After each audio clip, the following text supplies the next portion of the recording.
네, 오늘 저는 함께 봉독한 말씀을 통해서 내 억울함을 정의라는 말 뒤에 숨기지 마십시오 라는 제목으로 주의 말씀 나누겠습니다. 오늘 본문의 시대에는 늘 긴장 속에 있었습니다.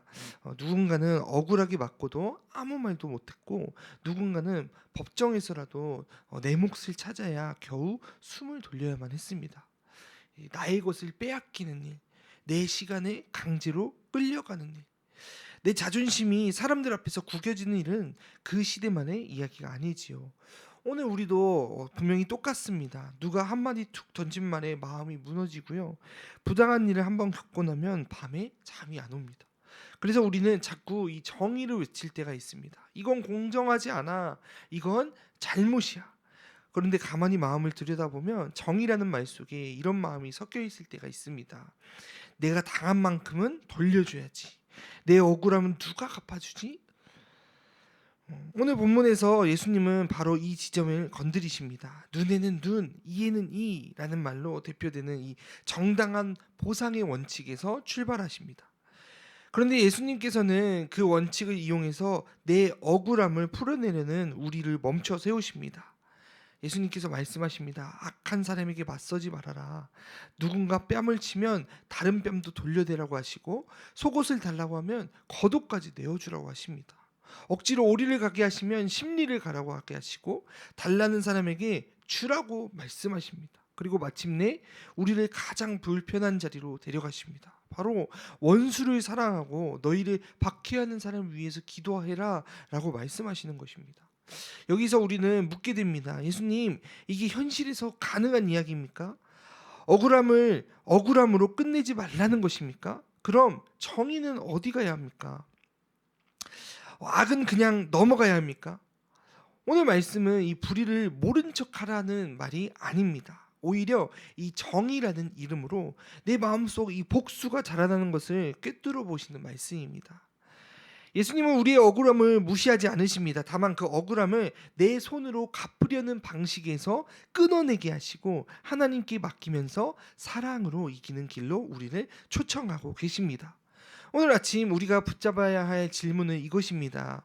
나는 정의를 말하지만 정말로 원하는 것은 하나님의 공의입니까? 아니면 내 억울함에 대한 보상입니까? 우리는 정의라는 말을 자주 사용합니다. 상처받았을 때, 무시당했을 때, 내가 손해를 봤을 때 마음속에서 이런 말이 떠오릅니다. 이건 잘못됐어. 바로 잡아줘야 돼. 그런데 예수님은 그 순간을 정확히 꿰뚫어 보십니다. 내가 진짜 원하는 게 공의의 회복인지 아니면 자존심의 회복인지, 진짜 정의를 위한다면 사실은 내 억울함을 갚아달라는 그 마음이 더 큰 경우가 많습니다. 예수님이 붙드신 첫 문장이 바로 그것입니다. 눈은 눈으로, 이는 이로 갚아라. 이 말은 원래는 개인의 복수를 규정하는 규정이 아니라 과잉 보복을 막는 법의 장치였습니다. 그런데 우리의 마음은 그 법을 이용해서 나를 무기로 나를 정당화하는 무기로 바꿉니다. 나는 피해자다. 그러니 되갚을 그 권리가 있다. 그렇게 정의는 어느새 이 복수의 언어가 되어버리고 맙니다. 그래서 예수님은 단지 복수하지 말아라 정도로 끝내는 것이 아니라 우리말 성경으로는 예수님은 이렇게 말씀하십니다. 악한 사람에게 맞서지 말아라. 누가 내 오른뺨을 치거든 왼뺨도 내밀어라. 이 말씀의 핵심은 가만히 당해라라는 것이 아니라 내 억울함을 내 방식으로 해결하는 마음을 멈추라는 주님의 말씀입니다. 내 명예와 나의 체면과 내 손해와 그걸 내가 직접 갚아내면서 살아나가겠다는 방식에서 벗어나라고 하는 주님의 요청을 담고 있는 것입니다. 왜냐하면 그 방식은 결국 나를 더 옥죄기 때문입니다. 상대를 이기려는 마음이 내 마음을 먼저 망가뜨립니다. 더 불편한 건요, 예수님이 우리에게 손해보지 않는 수준의 선함을 허락하지 않으신다라는 것이에요. 속옷을 빼앗으려는 사람에게 겉옷까지 내어주라고 명령하십니다. 그리고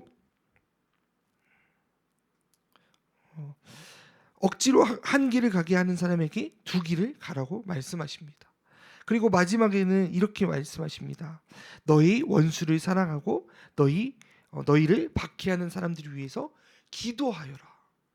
여기서 문제가 극명해집니다. 우리는 정의를 말하지만 사실은 나를 아프게 한 사람을 상대로 가만히 두지 않고 싶은 마음이 있다라는 것입니다.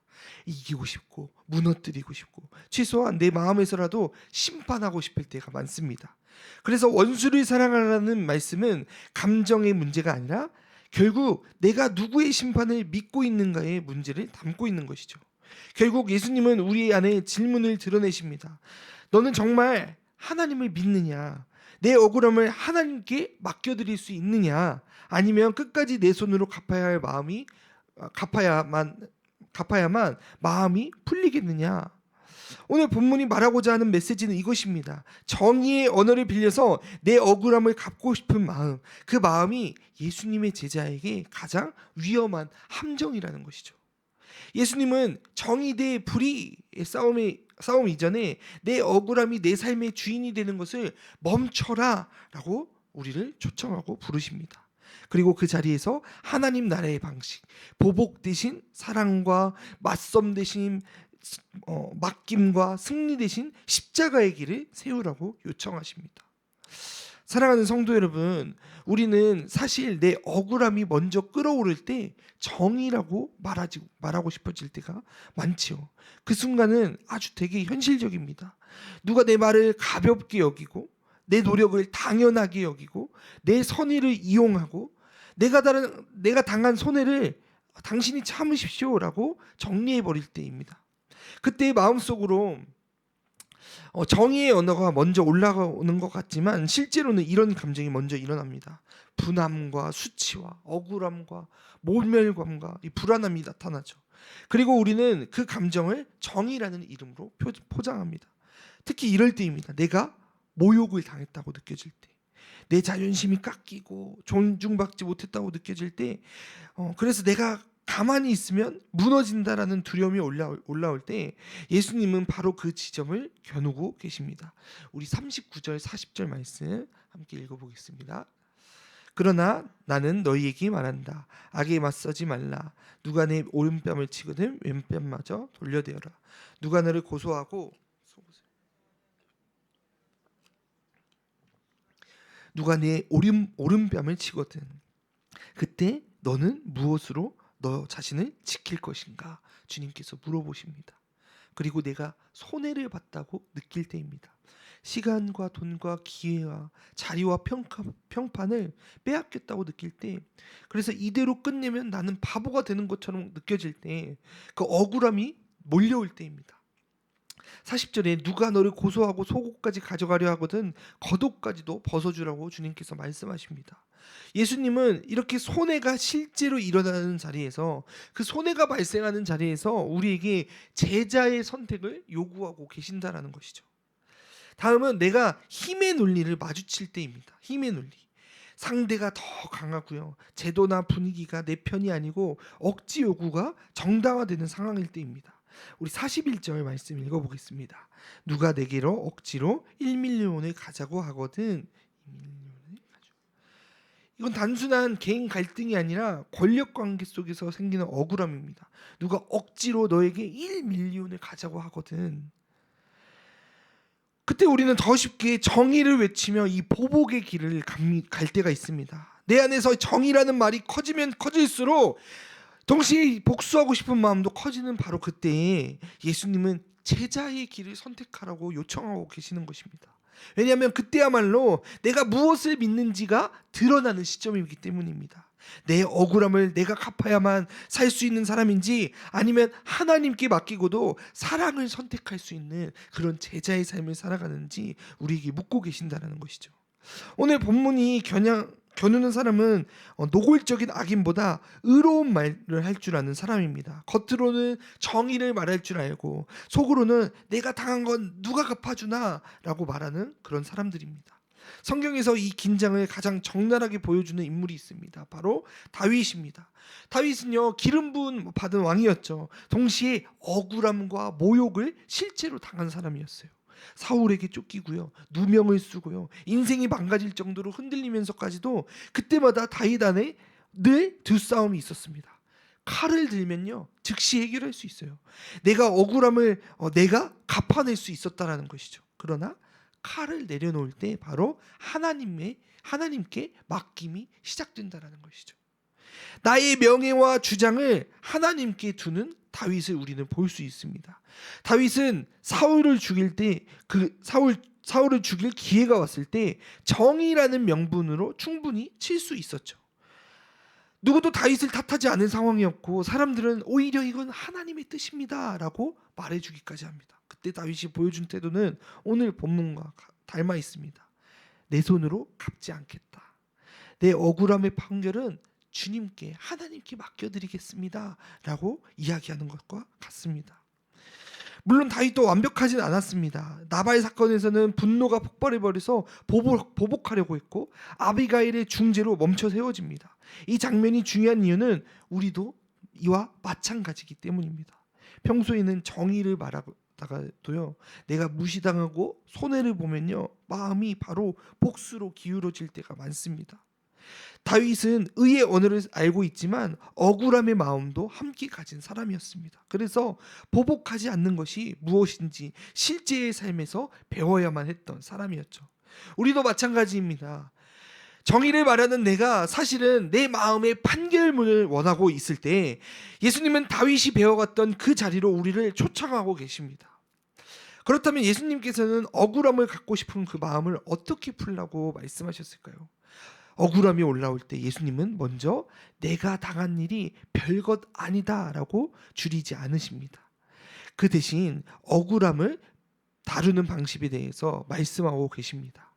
예수님의 말씀의 핵심은 하나입니다. 너의 판결권을 내려놓지 않겠니? 그리고 사랑으로 반응하지 않겠니? 말씀하십니다.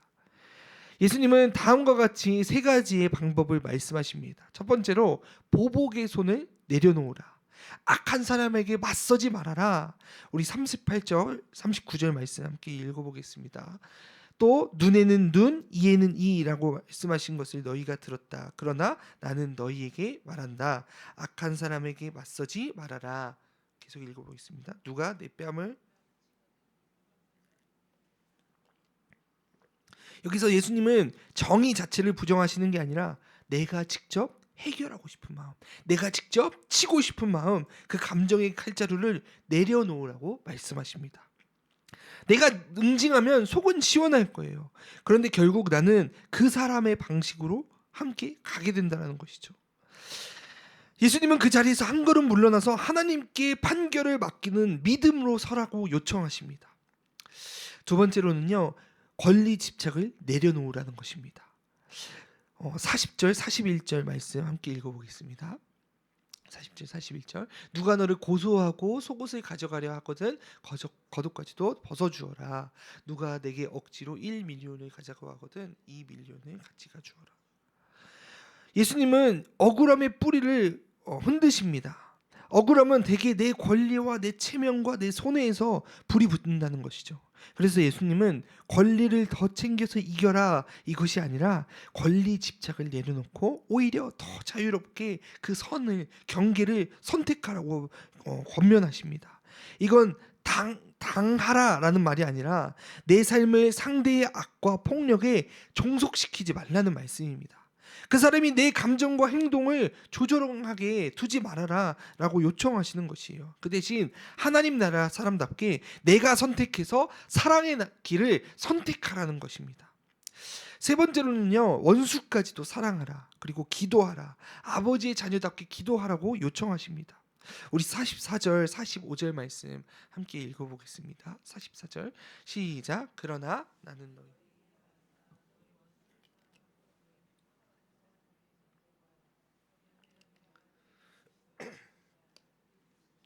하나님께서는 악한 사람이나 선한 사람이나 똑같이 햇빛을 비춰주시고 예수님은 마지막에 이 기술이 아니라 정체성을 주십니다. 원수를 사랑하는 건 감정 미화가 아니라 하나님 아버지의 자녀답게 살라는 예수님의 초대입니다. 그래서 예수님은 사랑해라와 함께 꼭 붙여서 말씀하십니다. 기도해라. 억울함이 끌어올수록 우리의 힘만으로는 절대 승리하지 못합니다. 그래서 우리는 기도해야 합니다. 내 마음의 판결문을 하나님께 올려드리고 그 사람의 멸망이 아니라 그 사람의 회복과 구원을 위해 적어도 하나님 내 마음의 독을 빼내어 주십시오 라고 고백하면서 기도하는 것입니다. 예수님의 가르침은 이것입니다. 보복하지 말고 권리 집착을 내려놓아라. 기도로 원수까지 사랑하라. 그것이 아버지 자녀의 하나님의 자녀의 방식이다라고 말씀하시는 것이죠. 그렇다면 사랑하는 성도 여러분, 우리는 어떻게 살아가야 될까요? 억울함이 올라올 때 오늘 하루만큼은 내가 판결자가 되어서 그 자리에서 판결하는 것이 아니라 그 자리에서 내려오는 저와 여러분이 되길 소망합니다. 갚아야 속이 풀린다라는 마음이 올라오면 그 마음을 붙잡고 바로 말하지 않고 먼저 하나님께 올려드리십시오. 그리고 나의 권리와 체면을 지키는 데 에너지를 쓰기보다 예수님이 말씀하신 것처럼 한 번 더 선행을 선택하는 저와 여러분이 되길 간절히 소망합니다. 하나님께서는 정의를 이루시되 내가 악의 방식으로 악을 이기지 않도록, 기도로 원수를 사랑하는 방식으로 악을 이기도록 우리에게 말씀하십니다. 이와 같이 우리의 삶에서 판결의 자리를 포기하고 하나님의 자녀답게 사랑을 선택하고 원수를 사랑하기 위해서 기도의 자리로 나아가는 저와 여러분이 되기를 주님의 이름으로 간절히 축원합니다.